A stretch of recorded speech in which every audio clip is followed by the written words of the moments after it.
нас и никто не заметил. Твой скоростной режим максимально дерзкий, как ураган, стремительный и резкий.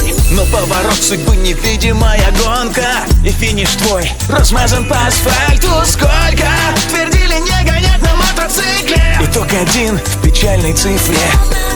В каждом 10-м ДТП с участием мототранспорта погибает мотоциклист. Соблюдай скоростной режим.